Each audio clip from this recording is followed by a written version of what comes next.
boa noite, sejam todos bem-vindos a este magnífico programa Misturador Nato Podcast, um programa que não vos abandona a nenhum instante. Bem, hoje temos na tenda de um bagane o nosso querido mestre Guilherme Cavela Peua, ele que é o autor da obra literária Saúde Mental do Professor Reformado e sua preparação para a vida pós-carreira. Sim, senhor, é com ele que vamos viajar. Até porque, como tema, acredito que vocês do outro lado já conseguiram perceber que é um tema super mega importante, não é?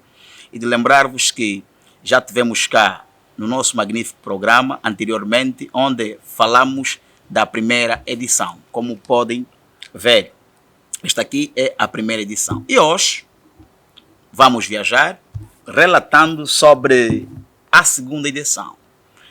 Saber o que é que levou o mestre a viajar pela segunda edição, o que é que traz de novo nesta segunda edição, não é?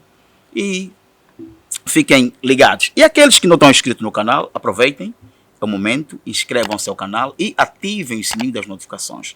Isto para quê? Para que não percam nenhum episódio deste magnífico programa. Boa noite, mestre. Seja bem-vindo ao vosso magnífico programa Misturador Nato Podcast. Muito obrigado, Bagane. Enquanto CEO da Misturadora Nato, muito obrigado também à sua equipa, que tem naturalmente versado e debatido, estando preocupado com muitos assuntos voltados à vida econômica, à vida acadêmica, social e cultural da nossa Umbaca e não só. E estamos aqui pela segunda vez para partilharmos conhecimentos, partilharmos experiências que podem naturalmente enriquecer a experiência para o espionagem da sociedade benguelense e de modo particular da juventude. Boas. Aí foi a apresentação do nosso convidado. Sem mais demora, acredito que, como vocês também estão ávidos em querer ouvi-lo mais, não é? Então nós vamos a isso. Bem, mestre, conta um pouco sobre a sua trajetória profissional. Acredito que muitos no episódio passado não tiveram uma habilidade de poder acompanhá-lo, não é? Conta um bocadinho sobre a sua trajetória acadêmica, profissional, né? Acima de tudo, e o que levou a se interessar pela educação especial e posteriormente pela saúde mental do professor, ou do professor reformado, ou dos professores em suma. Ok. Dizer que eu sou Guilherme Cavela Peua, sou natural da província de Benguela, município de Benguela. Nasci no bairro do Jingolote, na zona A, que é um bairro que faz fronteira também com o 28, onde nasceu o Mendes, o Bagane. Pois é. Sou professor já 2003 para cá, há 22 anos. Senhor. Faço 22 anos esse ano de professorado. Entrei no momento na educação, no momento que alcançamos a paz agora, em 2002, e nós somos os primeiros professores do tempo de paz. Certo. E Exato, não é? fizemos o concurso por Benguela e fomos transferidos para o município por via da guia de marcha. Paramos no município da Ganda e posteriormente fomos transferidos no município da Ganda para a comuna da Chicuma, e na comuna da Chicuma nos transferiu para a povoação de Cacipeira, na escola de Caenge. É lá onde começamos a dar os primeiros passos docentes. Certo. E naquele momento nós achamos, né? Sim. Era um momento muito conturbado, né? E estávamos a sair da guerra, fomos naquela localidade também com um sentimento de medo. Pois é. Mas enquanto homem, enquanto ser social, saímos da nossa área de conforto e fomos, como tem-se dito sempre, ou até a teoria de Charles Darwin explica melhor isso, que a espécie humana tem essa capacidade de auto-adaptar-se aos vários contextos. Realmente. Então nos adaptamos a Chikuma, ficamos na Chikuma 2002, 2003, 2004, 2005, 2006, 2007. Em 2008 testamos no sede de Benguela e dizer que eu estava a sair também naquela época já do seminário. Ok. Estávamos a sair do seminário e abraçamos aquele desafio do professorado. E em 2008, na necessidade de dar continuidade com a formação acadêmico-profissional, nos inscrevemos no curso de ensino da geografia e também o curso de educação especial. Exato. Ora, naquela altura eu tinha entrado nos dois cursos. Tinha entrado no curso de educação especial e no curso de ensino de geografia. Mas primeiro é que o curso era novo. Eu, por exemplo, nós somos a terceira geração do curso de educação especial. Então... Olha, bem que eu pensava que era a primeira geração. Não, nós fomos a terceira geração do curso de educação especial. E nós então? Nós 2013. Não, 14. É só fazemos as contas depois. Yeah. Para dizer que nós somos a terceira geração do curso de educação especial. E era um curso novo, e por ser novo, e como não se tinha divulgado assim, de forma difundido o curso como tal, então entendiam o curso como um curso, aqui entre aspas, um curso que chamavam esse curso é de malucos. E no entanto, naquela altura o curso não tinha muita aderência por parte do estudante, porque não conheciam o perfil de entrada do próprio curso. Pois é. Mas, naquela altura também, já por intermédio do meu irmão, o Pedro Cavela, que estava a frequentar o curso, foi explicando sobre esse assunto. E, posteriormente, reforçada a ideia com o professor Exata, professor de feliz memória, que foi o chefe de repartição do curso. Então, explicou-me quais eram as valências do curso e entendemos naquela altura que devíamos abraçar e prosseguir com a formação, porque era um curso novo e que, afinal de contas, sabíamos que lá no fundo do túnel o curso teria impacto, e como hoje o curso impacta naturalmente na vida das comunidades, na vida escolar, na vida de cada um de nós, porque hoje as sociedades clamam pela efetivação do processo de inclusão social, de inclusão socioeducativa, de inclusão familiar e profissional.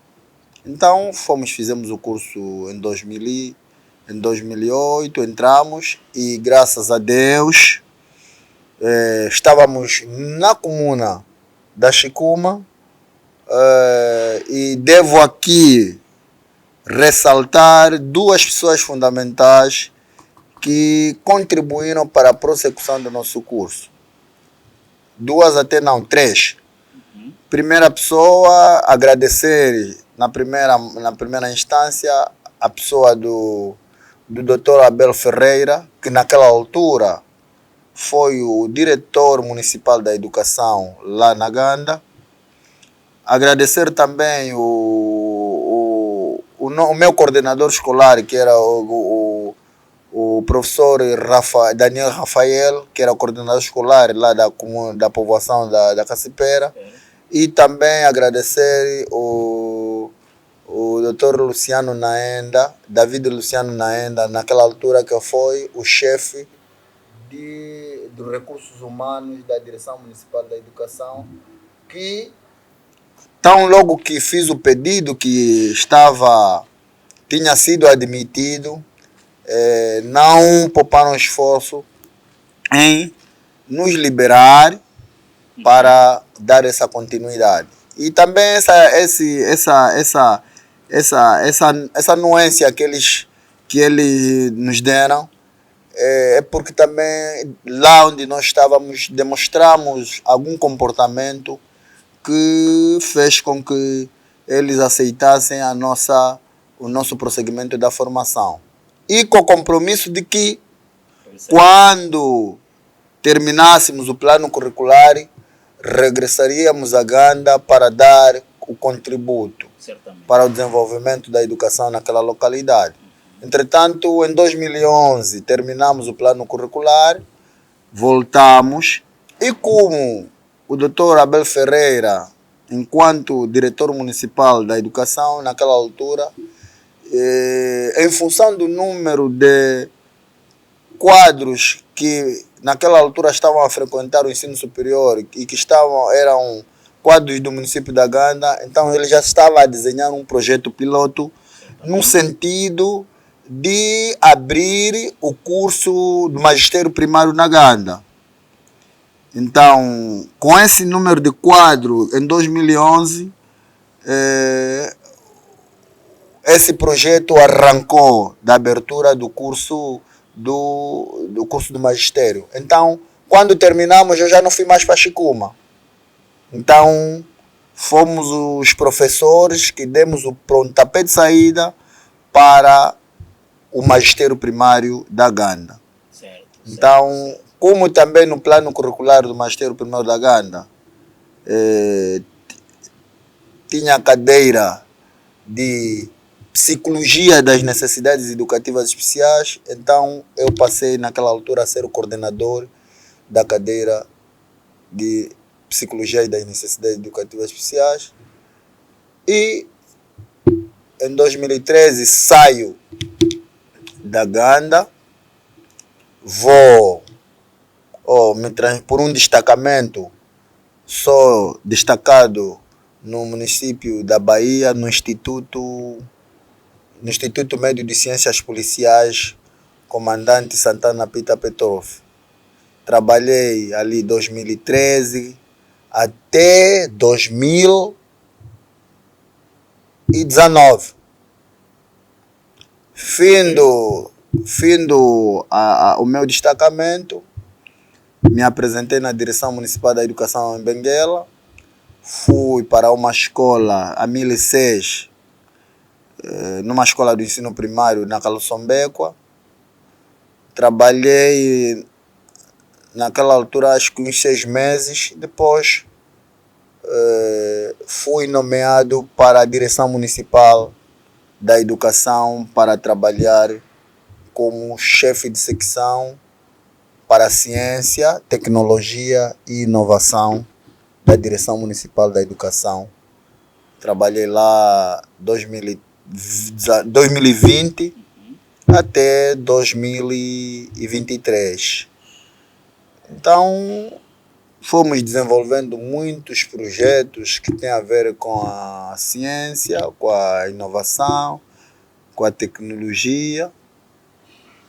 E por causa mesmo dessa saga de escrever, então também nos deu, quando abri o curso o curso pós-graduação no curso de educação especial, então no sentido de dar a continuidade, então nos inscrevemos no curso de educação especial em Benguela em 2018. Frequentamos o plano curricular em 2018 e em 2020 defendemos o mestrado na área de educação especial, para dizer que somos, nesta altura, somos da primeira edição do curso de educação especial em Benguela. Portanto, é essa trajetória.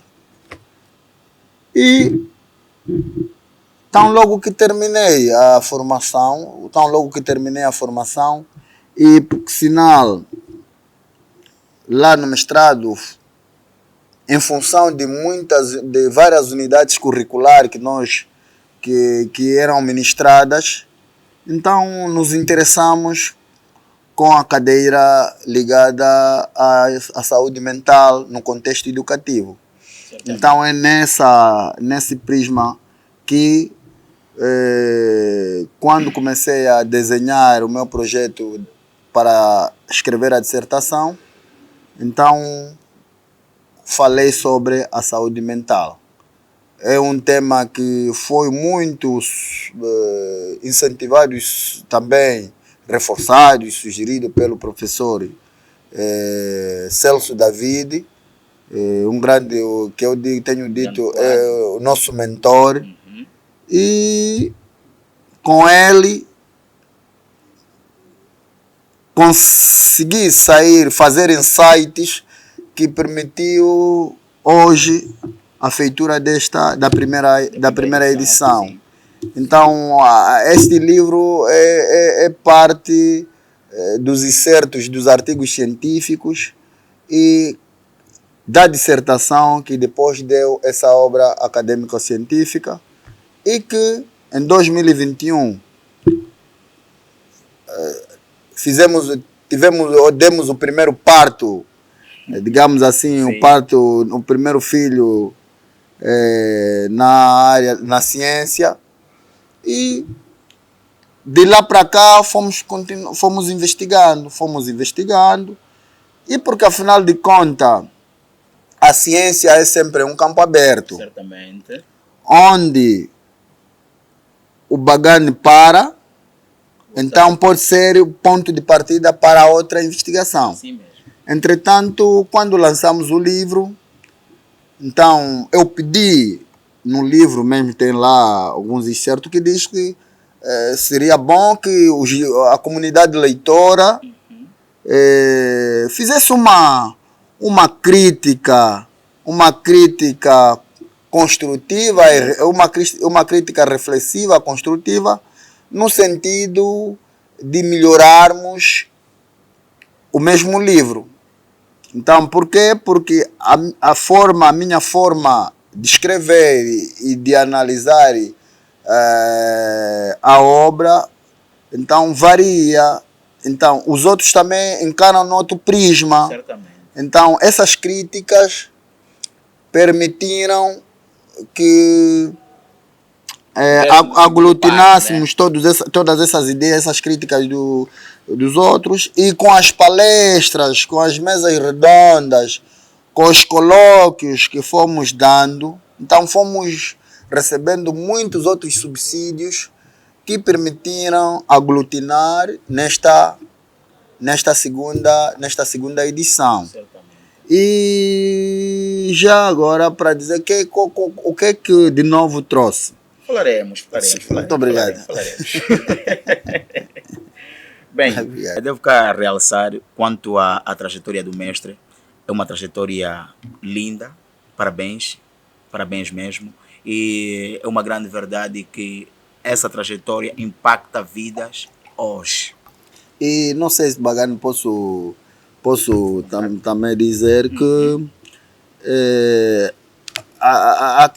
aquela etapa que nós vivemos, Chikuma, Chikuma, Cacipera, Ganda, até chegarmos a ser colocado, destacado na direção, na escola, no Instituto Médio de Ciências Policiais, lá onde também trabalhamos no gabinete de apoio psicopedagógico da escola. Okay. E trabalhamos também com a cadeira de psicologia social e geral de lá da escola. foi um momento, eu digo assim, um momento de resiliência. Um momento de resiliência, porque não é fácil estar a estudar, a trabalhar lá na Chikuma, a pensar, estudar aqui em Benguela. Então foi um momento de muita resiliência e eu costumo dizer assim, nada vem por acaso. A experiência que nós tivemos na Chikuma nos tornou homens, nos tornou mais humanos, mais maduros e mais resilientes. Pois é. E também, já agora, independentemente de termos adquirimos aquela formação acadêmica e profissional na área de educação especial, também foi a escrita científica que contribuiu para a nossa inserção enquanto professor convidado no Piaget. Piaget, ok. Enquanto professor Piaget, eu passo aqui publicidade. Naquela altura eu estava a concorrer com mais 3 colegas. E este livro foi um critério de desempate. Esta altura, a segunda edição. Não, a primeira edição mesmo. Edição. Eu entrei no Piaget em 2001, em 2021, em 2021 entrei como professor convidado da escola e éramos 3 candidatos, 3 mestres a concorrerem numa única cadeira. Certo. Entretanto, todos apresentavam os critérios desejados, mas a obra foi um mote que me catapultou para ser admitido no Instituto Superior Jean Piaget. Entretanto, é para dizer que para professores, e principalmente aqueles que querem enveredar para aquela área da docência universitária, é sempre bom pautarmos para esses elementos, parecendo que não, as pessoas ficam com muita letargia, porque escrever, isso normalmente não agrega mais, agrega sim realmente no nosso perfil, agrega no nosso currículo, agrega muitas experiências que podem contribuir para a exceção de uma outra carreira na nossa vida profissional. Isso mesmo.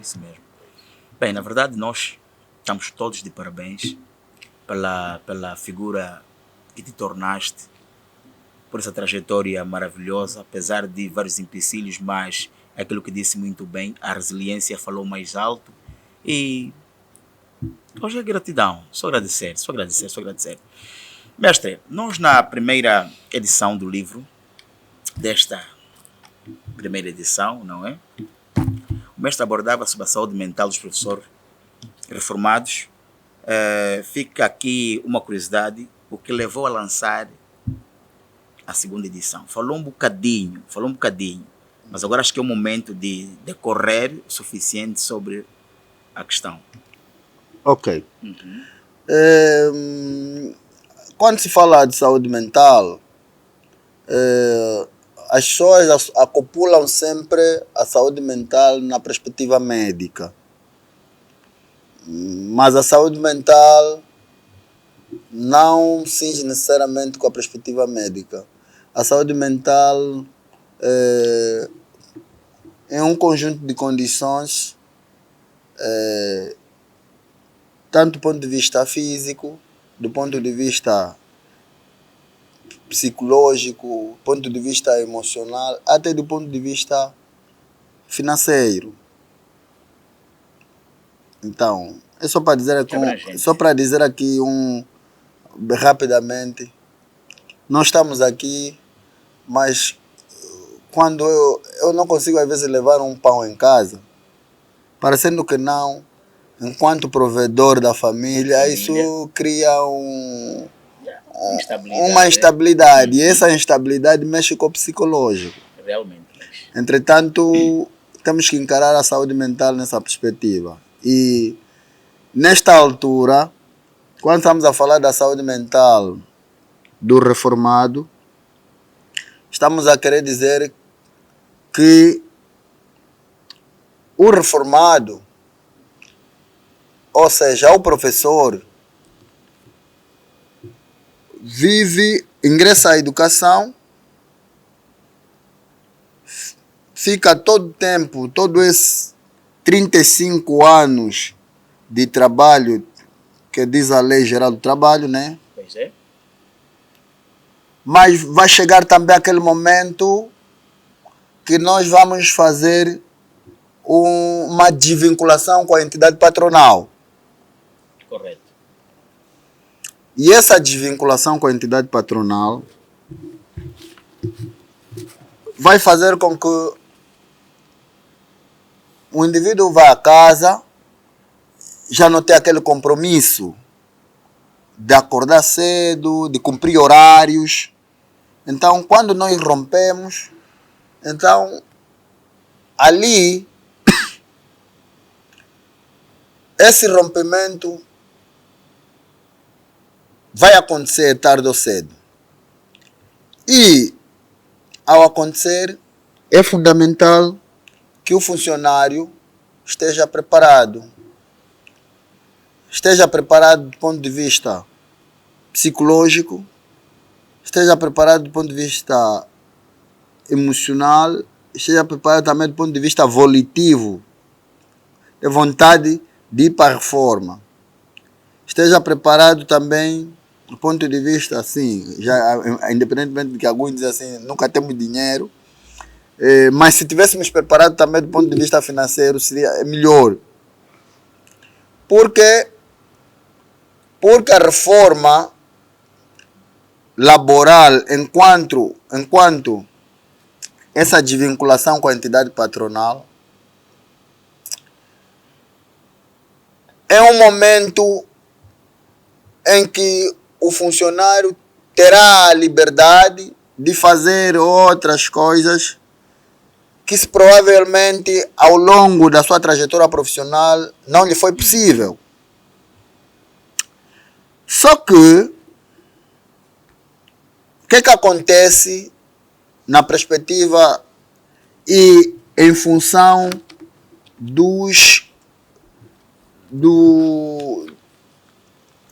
da população-alvo em que nós entrevistamos? Nós entrevistamos nesse livro, ou até uma das novidades é que aumentamos o tamanho da amostra, que passou agora. Na primeira era 83, essa passou para 124 reformados. O que acontece? É que muitos não aceitam essa etapa. Não aceitam essa etapa porque eles se perguntam, o que eu vou fazer em casa? Sim. Vou fazer o quê? Em parte tem razão, porque ficou todo tempo, 35 anos de trabalho. Mas não é verdade que não podemos fazer outra coisa em casa. É nessa perspectiva que, quando se dá essa desvinculação, Sim. poucos funcionários têm essa reforma voluntária, do tipo, a vontade de ir para a reforma, poucas pessoas têm. Maior parte, por não estar preparado para essa etapa, quando lhe é convidado para ir para a reforma, ali apanha muitas outras, ou seja, cria celeumas, ali apanha outros transtornos. Surgem outros transtornos. Aparece a depressão, porque muitos, ainda quando eram chefes, estavam habituados a lhes chamar chefes, e porque afinal de contas, quando nós vamos para a reforma, também aí a troca de papéis, a troca de estatuto. Então, quando nós não estamos preparados para fazer essa troca de papéis, essa troca de estatuto, então não aceitamos essa etapa. E quando não aceitamos essa etapa, e principalmente quando lhe damos uma reforma abrupta, uma reforma compulsiva, então ali o indivíduo apanha ou surgem transtornos da ansiedade, surge o estresse, surge depressão, que são fatores de risco à saúde mental. Pois é. Logo, pelo simples facto de não aceitar isso, essa etapa, surgem esses transtornos. A pessoa vive com estereótipos, preconceito, autorrepresentação social negativa de si próprio, baixa autoestima, autoimagem negativa. Entretanto, todos esses elementos depois desembocam no declínio físico e psicológico. O que acontece? A pessoa viveu todo esse momento com vigor, com força de trabalhar, mas passado 2 anos ou 3 anos, está debilitada e está debilitada, está outros problemas. Até alguns deixam de ter o autocuidado. É nesse momento, por não aceitar, muitos lhe dá o AVC. Outros ainda morrem mesmo de forma prematura. Por não aceitarem e por considerarem esta etapa como etapa de crise psicossocial. Mas o livro aparece, ou a nossa intenção é para desconstruirmos esse pensamento. Que não é verdade. Que nós não podemos fazer outra coisa. Podemos sim fazer outra coisa nesta etapa. Por isso é que o livro traz que esta etapa ou esta fase de pós-carreira é o momento de redimensionamento das nossas vidas. Que, independentemente da nossa limitação, das nossas potencialidades, podemos realizar outras atividades. Primeiro, que venha contribuir para o nosso envelhecimento ativo. Que permite com que nós não vivamos como um idoso, mas vivamos como um geronte. O idoso, normalmente, a questão do idoso, normalmente, tem muito que ver com a questão do viver vida pessimista, viver uma vida isolada. Sem perspectiva. Mas quem tem um envelhecimento ativo e quem vive a terceira idade como um geronte, ainda pensa como jovem. Entende que ainda posso fazer outras coisas que possa contribuir para o desenvolvimento sustentável do país em várias facetas. Será que o professor reformado não pode fazer outra coisa? Pode. Pode sim. Pode. Aqui no livro trouxemos, tem várias teorias. As teorias da gerontologia. Temos a teoria do desengajamento, que diz que tão logo que o indivíduo vai para a reforma, é fundamental que ele viva a vida sabática, a vida da aposentadoria, sem fazer outra coisa. Mas aqui também no livro tem a teoria, essa teoria que eu acabo de dizer aqui, é contrariada por 3 teorias. Tem a teoria da atividade, a teoria da continuidade e a teoria da gerotranscendência. Certo, certo. É como se tivéssemos alguém. É tipo um carro. A pessoa, quando o carro começa a trabalhar, quando parar o carro, depois o que acontece? Para o carro, fica muito tempo sem fazer nada. O que acontece? Quando recomeçarmos, vamos ver que o carro tem alguma debilidade, tem alguma falha ali, tem alguma falha aqui. Isso mesmo. Entretanto, até que porque o nosso corpo tem que estar sempre em movimento. Então, o nosso corpo, ao estar em movimento, estamos aqui a querer alertar que o geronte, a pessoa, o reformado, deve fazer muitas outras atividades, mas não com cariz de, se calhar, de uma vida profissional propriamente dita, mas deve fazer essas atividades como uma terapia ocupacional. Ele pode fazer atividades domésticas, pode ter um plano, um projeto de, por exemplo, regar as plantas, pode fazer um projeto, pode fazer caminhada, porque há necessidade de exercitação da atividade física para manter os níveis de circulação sanguínea estável, batimento cardíaco estável. E esse batimento cardíaco, esse nível, permite com que não haja aquele nível de hipertensão, os níveis alterados de hipertensão e tudo mais. É fundamental que ele se ocupe a fazer uma coisa. Quando estamos a falar da teoria da gerotranscendência, é fundamental que o idoso, o reformado, a pessoa que está na terceira idade, acredite no devir.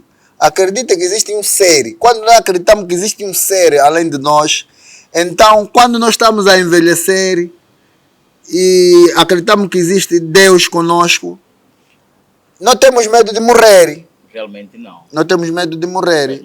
Então é mais seguro. Então você vive com expectativa positiva de vida. Isso. Então isso implica dizer a necessidade do idoso, a necessidade do reformado estar naquele círculo de amizades.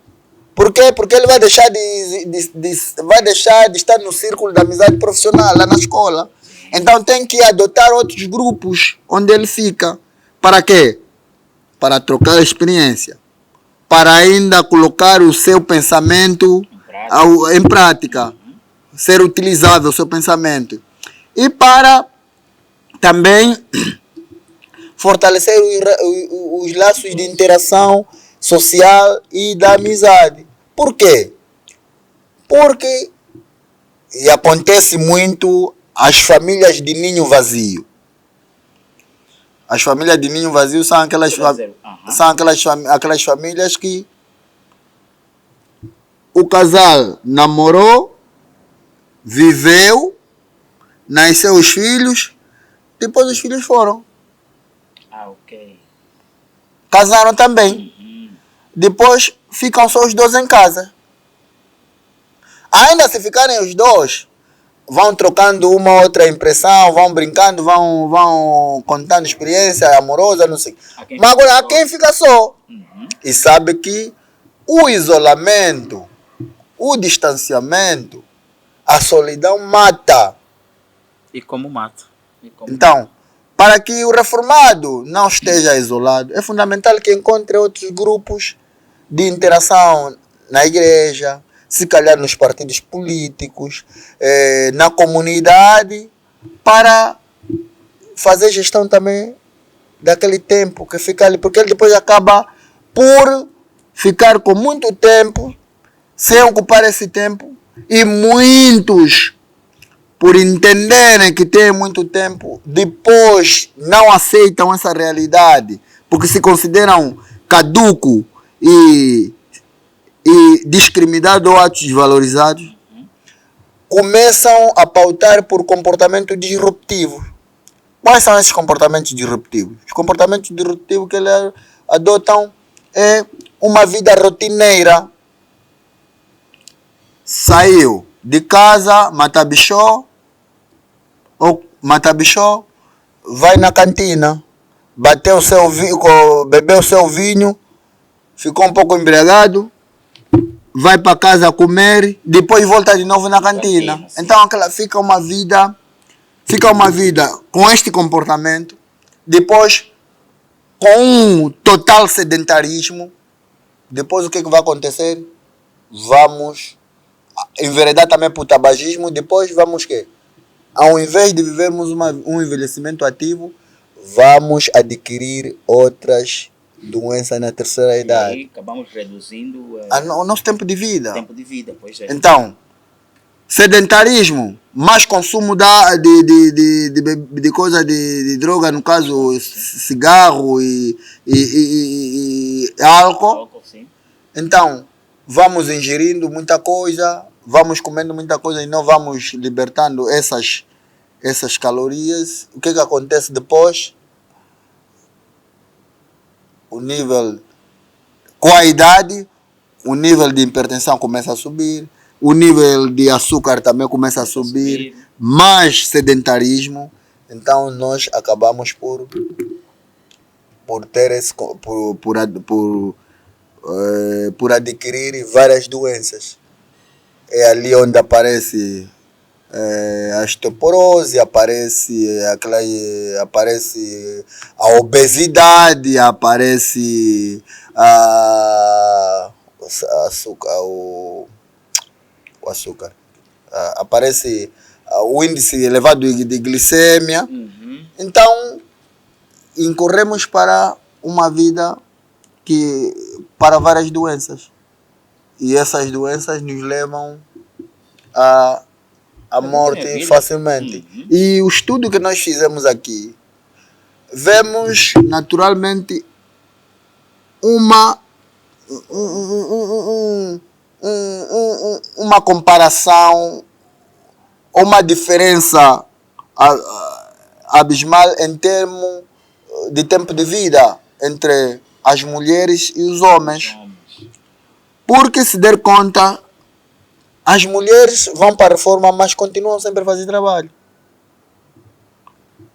Ela que lava sempre a roupa do marido, ela que cozinha sempre, ela que está no grupo das igrejas, da igreja. É só bagana acordar, amanhã vai para a igreja católica, vai para Nazaré. Você encontra, por exemplo, lá na igreja católica tem o grupo de Esperança e Vida. Se falarem que amanhã o grupo de Esperança e Vida é que vai animar a missa, o bagane poderá contar 50 mulheres, mas só vais encontrar naquela fila a cantarem 2 homens. Já lá. Porque as mulheres estão em constante atividade. São elas que realizam sempre, vão sempre para uma fazenda, vão sempre para fazer uma atividade de costura, uma atividade de venda de bolinhos. Então, todos esses elementos aparecem para ocupar o tempo e aparecem como terapia ocupacional. Sim, senhora. Entretanto, nessa ordem de ideia, a reforma, apesar de ser uma preocupação individual, também deve ser uma preocupação das instituições onde nós nos encontramos vinculados. Até mesmo quando nós vamos para a reforma, os reformados, os pensionistas estão vinculados à segurança social.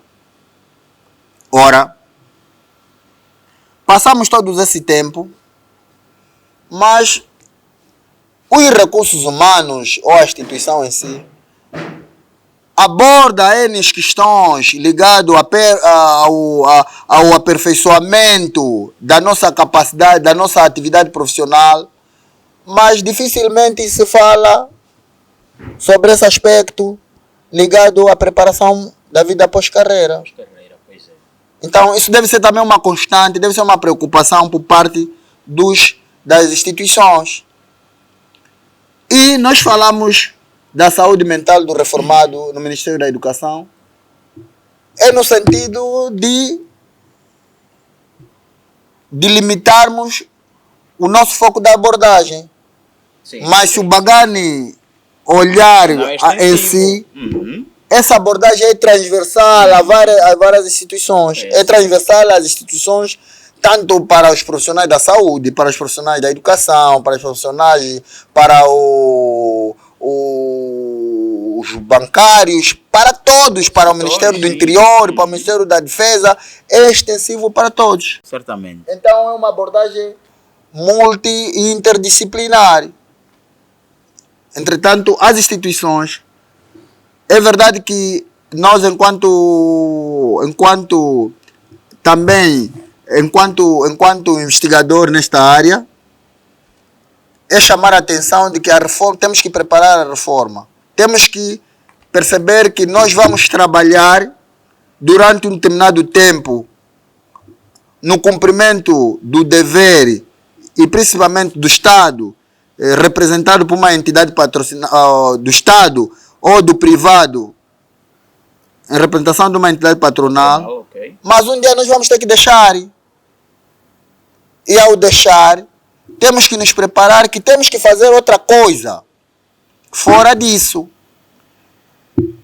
Ora, para além de ser pessoal, as instituições também devem aparecer, devem capacitar, devem engajar na moralização, na consciencialização do funcionário de que existe outra etapa para além dessa. Coisa que é raro de acontecer. De acontecer. E é diferente quando o Bagani está consciente que daqui a 2 anos eu vou para a reforma. Acho que dois menos, né? Você recebe bem. Recebe bem. Sim. E quando nós estamos preparados, dizem assim, vai para a reforma de forma esforçada. Então, criam um dissabor. É nessa lógica que nós estamos a querer trabalhar e evitar. Sim. E outro elemento que nós trouxemos aqui. Doutor, eu pegava neste nosso manual, que é a nossa primeira edição. Gostaria agora é saber mesmo quais foram os feedbacks mais marcantes que o mestre recebeu sobre a primeira edição. E como os feedbacks, né? E como elas influenciaram para a aquisição da segunda edição. Ok. Dizer que na segunda edição, já para dizer que existem 2 capítulos muito importantes. Se o Bagani for na segunda edição, se o Bagani for na página 46, é um item que nós aumentamos, que buscamos a teoria de Erik Erikson para fundamentar a nossa abordagem. E na teoria de Erik Erikson, nós nos cingimos muito na terceira etapa, que é a que fala sobre a integridade versus desespero. Ok. Yeah. E essa etapa acontece logo lá nos anos nos 60, 50 até 60 anos. E é nessa etapa que também nós estamos aí para a reforma. E muitas vezes acontece que, se nós prepararmos essa reforma, se nós cumprirmos com os nossos projetos pessoais e familiares, nós vamos estar na componente integridade. Poça. É tipo, a minha mãe diz isso. Minha mãe diz assim, Peua, eu agora posso morrer e vou morrer tranquilo porque os meus filhos todos já são formados. Bem enquadrados, sim. Entretanto, isso dá uma esperança de vida. Dá, sim, senhor. Na pessoa. Dá. Entretanto, quando você está aí para a reforma, trabalhou 35 anos de serviço, às vezes não conseguiu o básico. Os filhos não estão formados. Não conseguiu, se calhar, uma casa condigna. Queria integridade? Não. Queria quê? Desespero. Então, aumentamos esse capítulo para falar sobre esse assunto.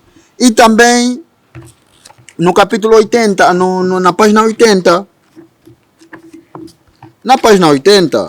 nós falamos... Contexto psicoemocional do reformado na pandemia da Covid.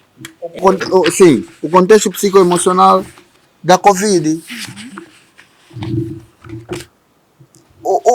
A Covid foi um momento muito desolador, não só até para nós jovens. Sim, foi desolador. Sim. Por quê? Porque nós vivemos um isolamento, um distanciamento fora de ser, quase durante 2 anos.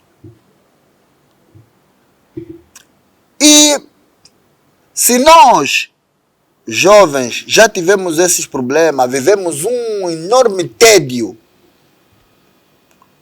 quanto mais a um reformado.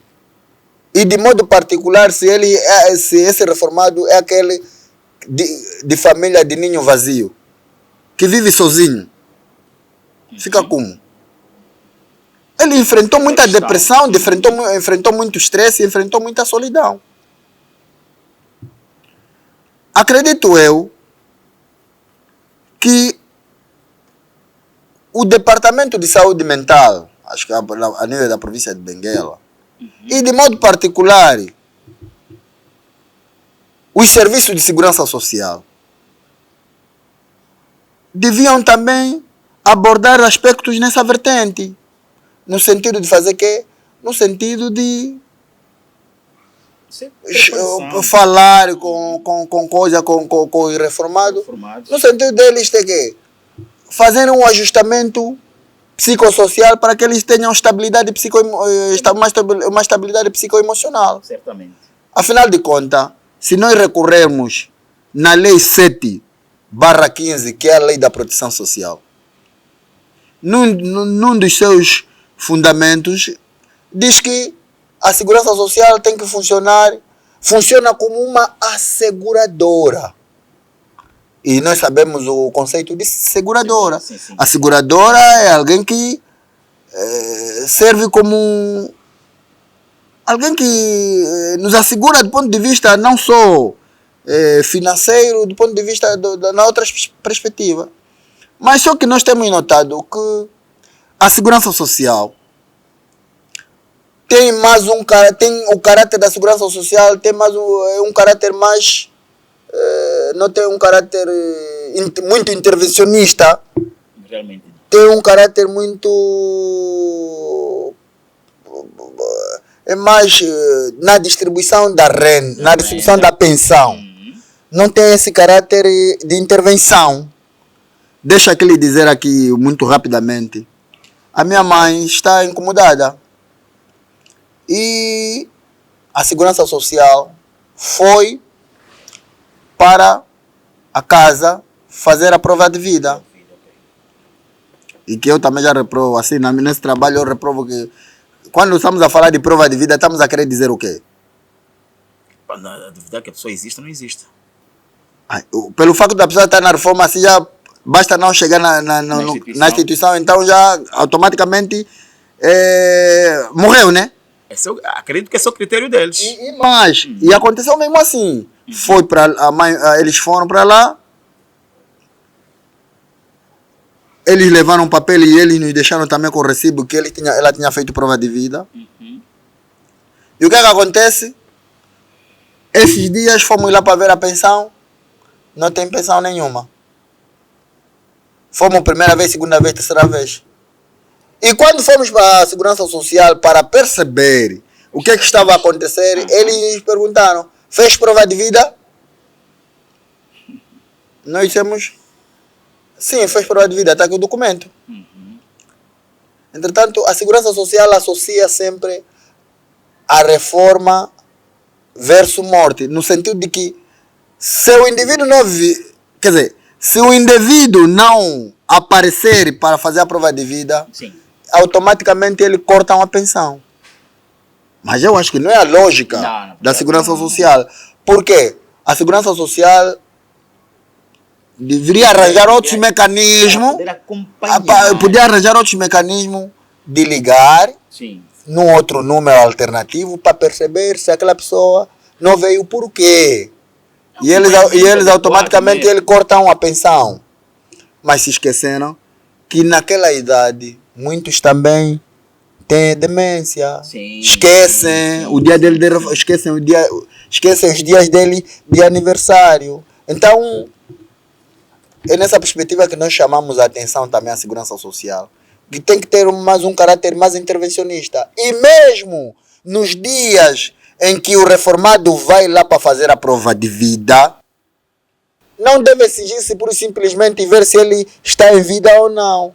Acho que deveriam também ter um briefing de vários outros assuntos, porque a segurança, porque o reformado vive muitos outros problemas. Quais são esses problemas? O reformado tem problemas às vezes de autocuidado, certo? Sim, certo. Então não é mal chamar um especialista ligado aos serviços sociais para chamar a atenção ou moralizar ou educar para a saúde o reformado no sentido de ter autocuidado, de vestir assim, para que ele se apresente bem. O reformado tem nesta etapa da vida ou da idade, tem questões de alguma questão alimentar que deve acautelar. Sim. É fundamental, por uma questão, se a lógica da segurança social é intervenção, também. Então, não é mal chamar um especialista ligado à nutrição para explicar ao reformado que, olha, mais velhos, há necessidade de vocês terem cuidado com a alimentação assim, não usar muito sal, não usar muito isso, porque sabem que o sal é um dos fatores de risco que contribui para a hipertensão. Então, se o reformado tiver explicar essa situação, então ele vai ficar mais quê? Vai ficar mais consciencializado sobre os cuidados que ele deve ter nessa etapa. Muitos dos reformados vivem um momento ligado à sexualidade na terceira idade. Muitos nessa etapa já não fazem amor. E o amor não estamos só a falar na perspectiva de ato sexual como tal. Sim. Muitos já não se beijam, muitos já não namoram. Sim. Entretanto, se aparecer ali um psicólogo, né? Um psicólogo ou um sexólogo ligado a esta área, pode naturalmente aconselhar ou chamar a atenção ou persuadi-lo nessa perspectiva para que continue nesta etapa ainda a namorar, ainda andarem junto, a beijarem-se, a fazer outras coisas. É algo que nós vemos, né, ainda em outros países. Sim. Acredita-se que lá tem esse devido acompanhamento. Então há muitos que ainda separam a cama. Ok. Muitos separam a cama na terceira idade. Não querem contato. Entretanto, esse elemento é um elemento fundamental, porque afinal de contas, se pautarmos por esse componente que estamos a querer aqui dizer, vai fazer com que o namorar, o andar junto, o se beijar, ou transar ainda naquela etapa, funciona. Contribui para quê? Sim. Não contribui para a estabilidade emocional. Contribui. Existem reformados que estão na reforma ainda, em vez de ficar aqui, anda com muitas jovens. Sim.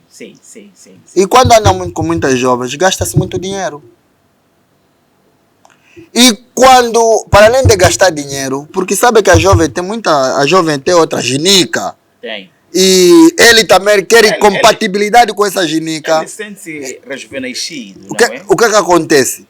Ele se sente rejuvenescido, mas em contrapartida, depois ele começa a usar outros componentes que acabam levando a vida. Usa outros elementos para reforçar, não sei o que, como que farou. Então esses elementos que até pode ser usado, mas com uma recomendação médica.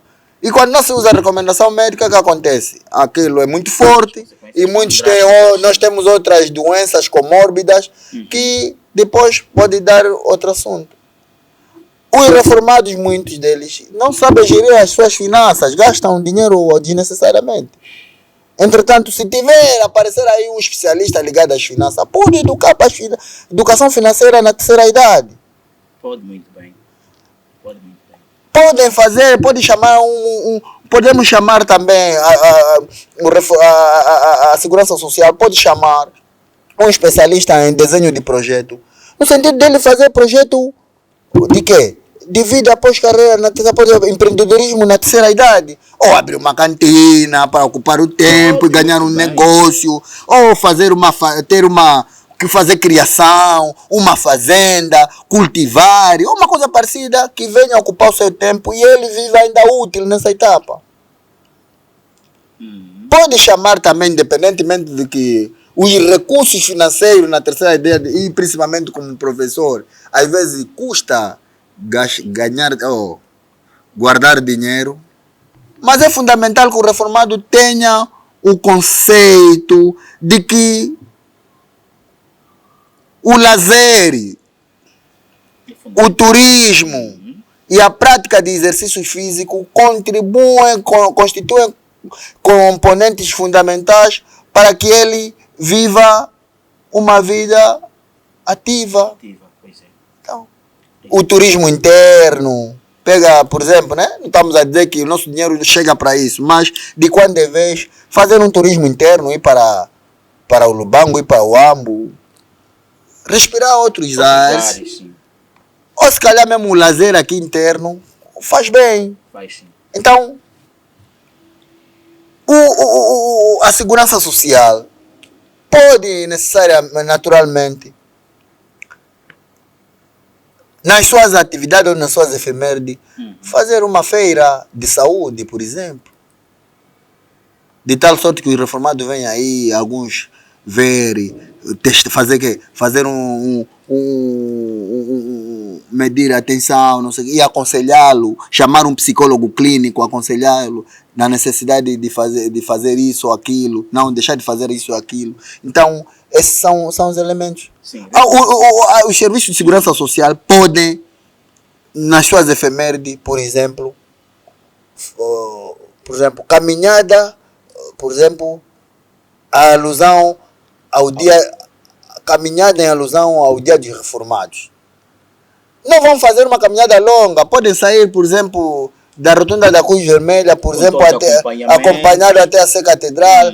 Aquilo é para cultivar nele a educar ele para a saúde, na perspectiva da realização da atividade física. Então, todos esses elementos contribuem para que ele viva com saúde, viva com resiliência, viva com expectativa de vida. Esta etapa. Tudo estamos a encontrar aqui na segunda edição, não é? Está aqui o papel. Aí estávamos a falar do papel das instituições. O papel das instituições. Coisa que, infelizmente, é aquilo que abordamos aqui, né? A gente não vê. Não vê. E se tivermos que ver, é algo completamente diferente do que se precisa. Ok. E outro elemento também, Bagani, é assim, o reformado deve... Ou seja, o lar para o reformado deve ser um espaço aconchegante. Mas só que nós temos notado que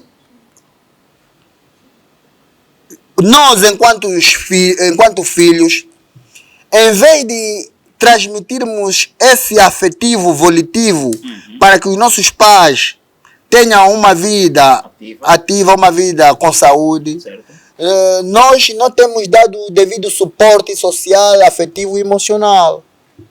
Como? Muitas vezes deixamos de visitá-los e pelo simples facto de deixarmos de visitá-los, eles se sentem isolados e distanciados, outras vezes abandonados. Nos lares. Outros ainda, Bagani, a casa é dela, mas nós queremos forçar para ela sair porque nós queremos casar ali, queremos retirar a propriedade, o patrimônio dela. Certo. E depois, muitos deles, por causa disso, acabam por parar no lar. Sim, sim. Então, nós enquanto, até como aquilo que diz no livro da cultura tradicional Bantu, do padre Raul Altuna, e também na passagem do Papa em Moçambique, Papa Francisco, quando no encontro com a juventude, realçou essa ação da necessidade de nós sermos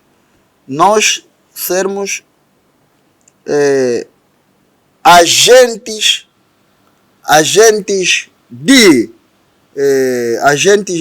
que transmitimos, agente de transmissão de afeto, Sim. agente de transmissão de amor e carinho para com as pessoas na terceira idade.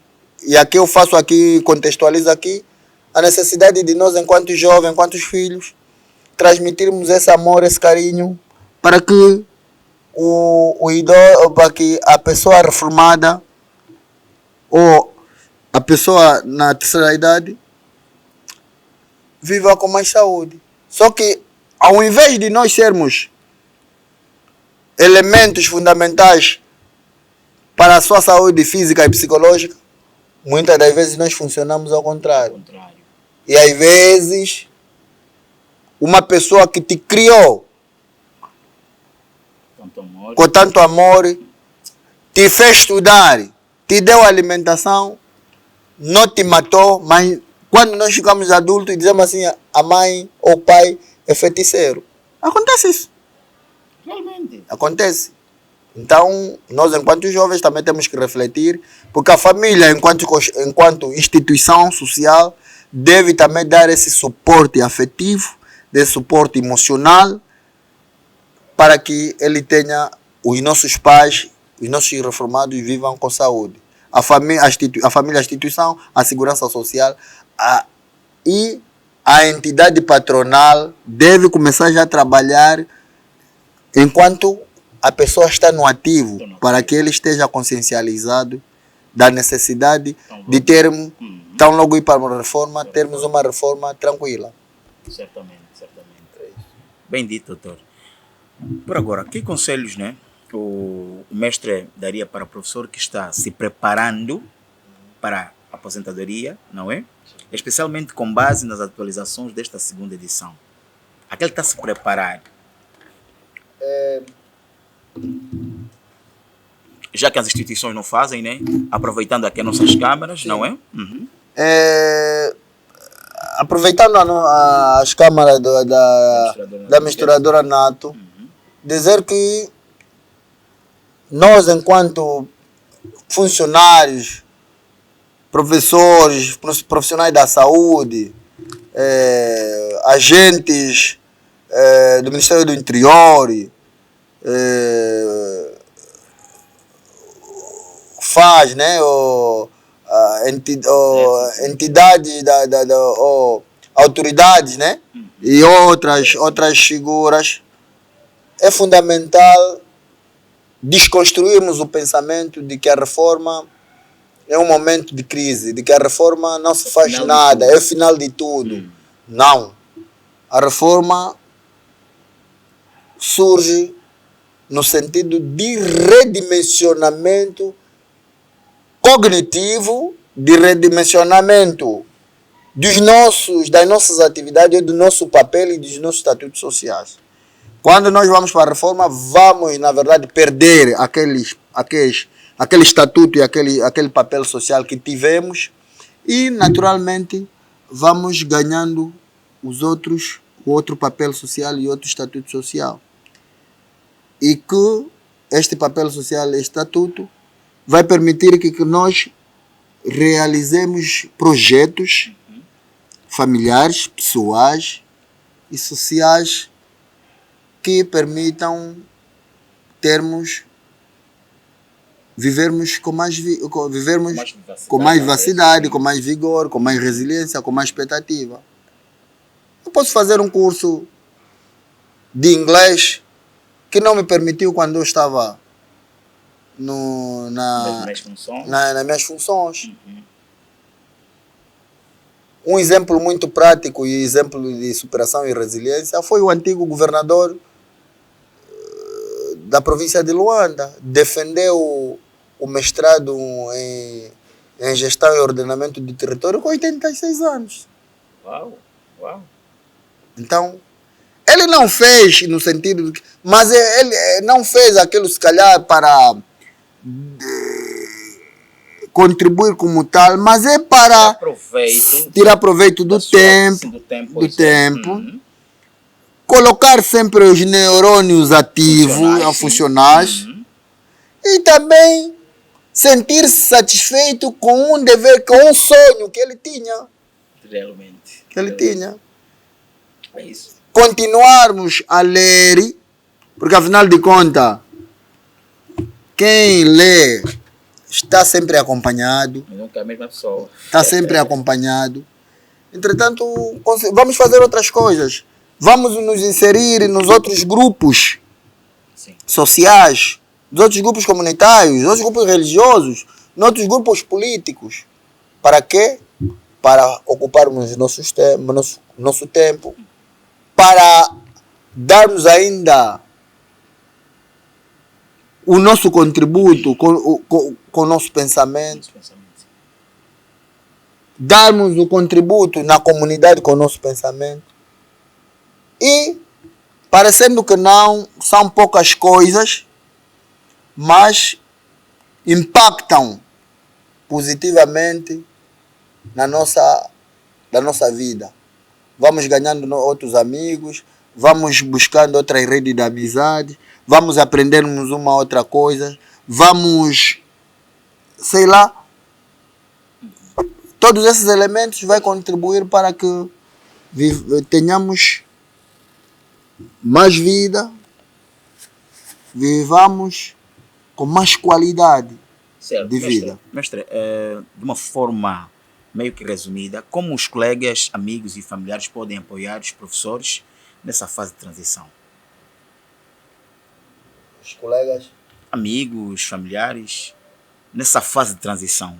Nessa fase de transição para a vida após carreira, sim, nós enquanto família, filhos e mulheres, ou filhos, esposo ou esposa, devemos sempre prestar o verdadeiro apoio moral social.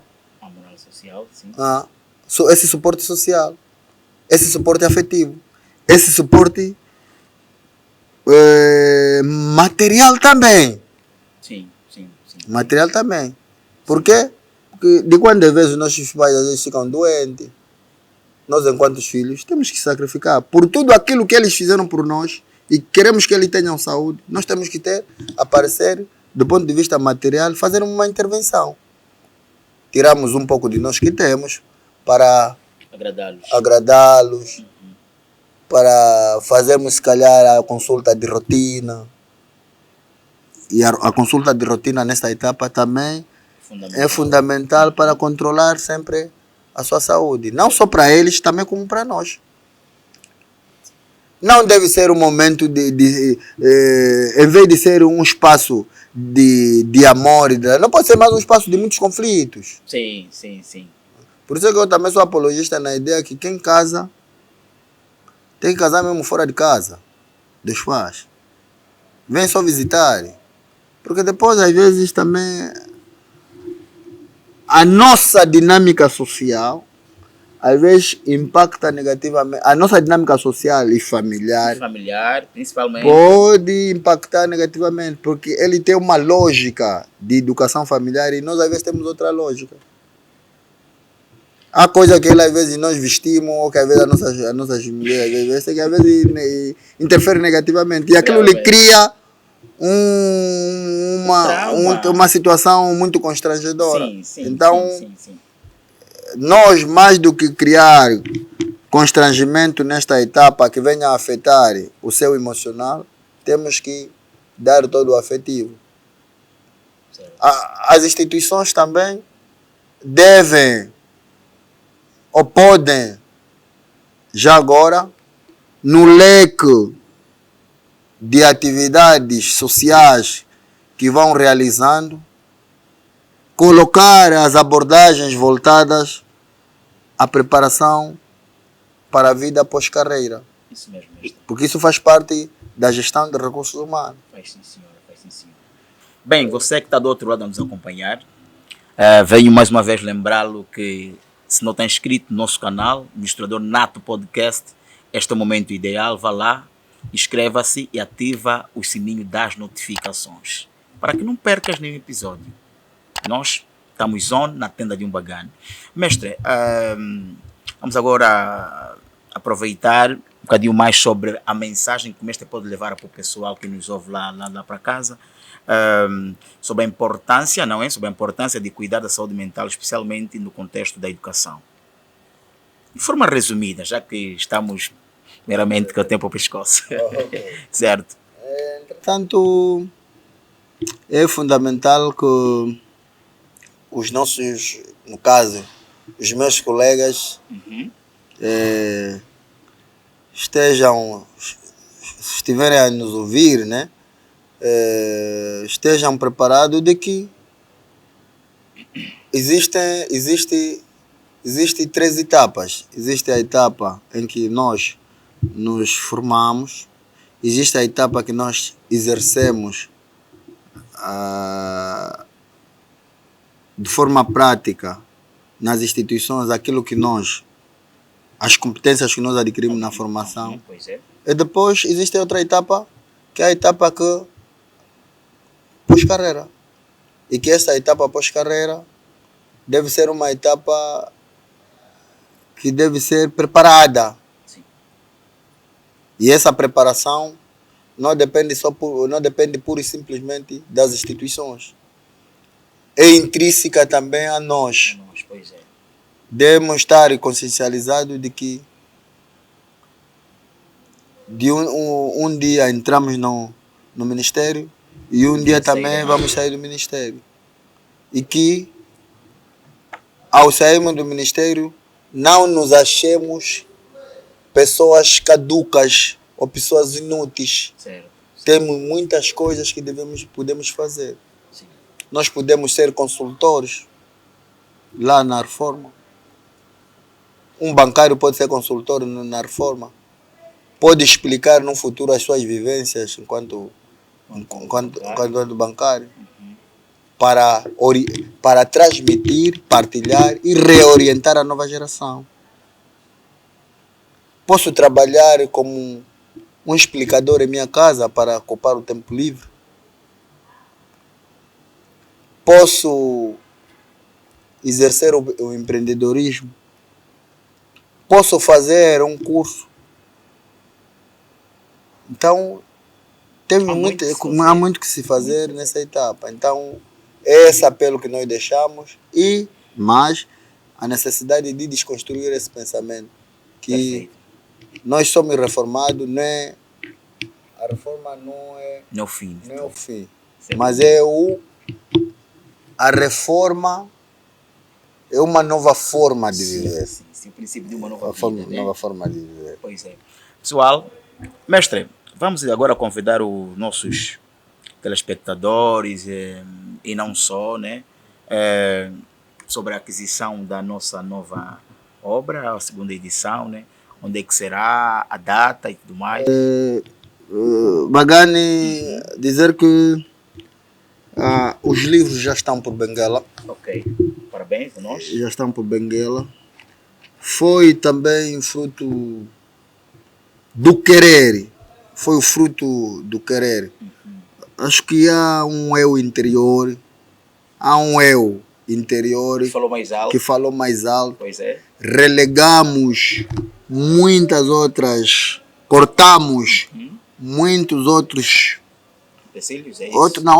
Cortamos muitos outros projetos, muitos outros para concentrar as atenções, as finanças, para que este livro, o lançamento desta obra fosse concretizado. E chegasse a quem nos acompanha. É verdade. Entretanto, foi muito esforço, até que foi preciso cortar algumas despesas em casa, por causa de um bem maior que é partilhar com a sociedade, impactá-la de forma positiva. Acho que também é uma forma que nós encontramos de contribuir de forma sustentável para Angola. Entretanto, o livro vai ser vendido a 9.000 kwanzas. Ok. No Instituto Superior Politécnico Jean Piaget, Piaget. 14 horas do dia 27 de março de 2025, no anfiteatro do Bloco D, no anfiteatro 3 do Instituto Superior Politécnico Jean Piaget. Certo. Entretanto, estão todos convidados, a comunidade acadêmica, a sociedade em geral, e creio que dentro dos bons ofícios a misturadora Nato estará lá. Certo, certo, certo. E desde já agradecer o Instituto a instituição Jean Piaget por ter cedido aquele espaço e dar o suporte institucional para a concretização desta obra, na pessoa do Dr. Nuno Lopes, que é o secretário-geral, e também na pessoa do presidente, o professor Dr. Cláudio Valentim, e também algumas empresas, algumas instituições que direta ou indiretamente nos ajudaram. Estamos a querer dizer aqui o Simprof, o Sindicato dos Trabalhadores da Educação, Saúde, Juventude, Desporto e Comunicação Social, o Grupo Juventude do Timba, as organizações Factos e Diretos, na pessoa do Dr. Rafael Kwamika,